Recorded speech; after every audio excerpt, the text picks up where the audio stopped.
مفسرین کرام نے اور سیرت نگاروں نے ایک بحث چھیڑی ہے کہ اللہ تعالیٰ نے فتح مکہ پہ غلبہ میرے نبی کریم علیہ السلام کو عطا فرمایا۔ مفسرین کہتے ہیں کہ بتاؤ اگر غلبہ اہل مکہ کو ہوتا تو پھر وہ کیا کرتے؟ اگر خدا نہ خواستہ ان کی طرف معاملات جاتے تو کیا حال ہوتا؟ اب حضور آئے ہیں مکہ مکرمہ کے اندر فاتح بن کے۔ کئی دفعہ نہ سکھ بھول جاتے ہیں، دکھ نہیں بھولتے۔ کسی کمرے سے آپ ڈر گئے ہو نا کسی وقت، تو آپ دوبارہ جب بھی اس کمرے میں جائیں وہ ایک چھوٹا سا خوف ضرور محسوس ہوتا ہے۔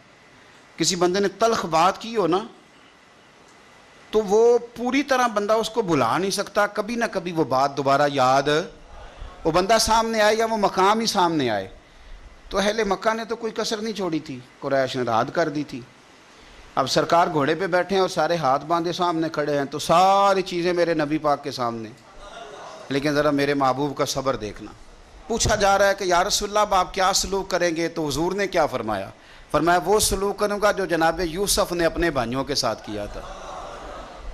حضرت یوسف نے کیا سلوک کیا تھا؟ جناب یوسف علیہ السلام کے بھائیوں نے تھپڑ بھی مارے، کنویں میں بھی پھینکا، بیچ بھی دیا۔ بڑا مشکل کام ہوتا ہے بک جانا۔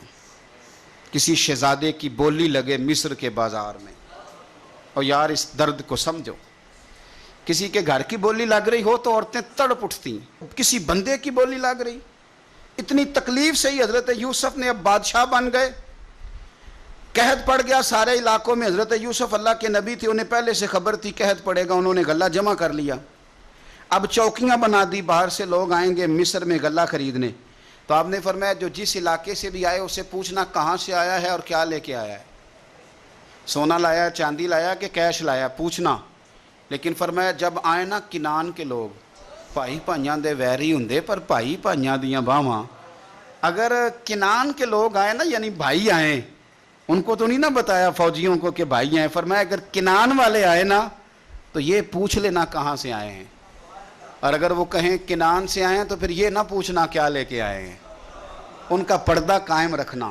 اور وہ آ گئے، ان سے پوچھا نہیں کسی نے۔ جب آ گئے تو حضرت یوسف نے بہانے سے بھائی بھی روک لیا، غلہ بھی زیادہ دیا، اور جو انہوں نے پیسے دیے تھے وہ بھی دوبارہ بوریوں میں ڈال دیے۔ پھر اپنے والد کو اور بھائیوں کو بلا بھی لیا، بات طے بھی ہو گئی۔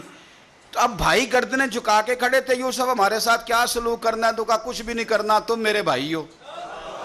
میرے رسول کریم صلی اللہ تعالی علیہ وآلہ وسلم نے فرمایا مکے والوں تمہارے ساتھ وہی سلوک کروں گا جو جناب یوسف نے اپنے بھائیوں کے ساتھ کیا تھا۔ میرے بھائی تھوڑا صبر تو پیدا کرنا، حوصلہ پیدا کر۔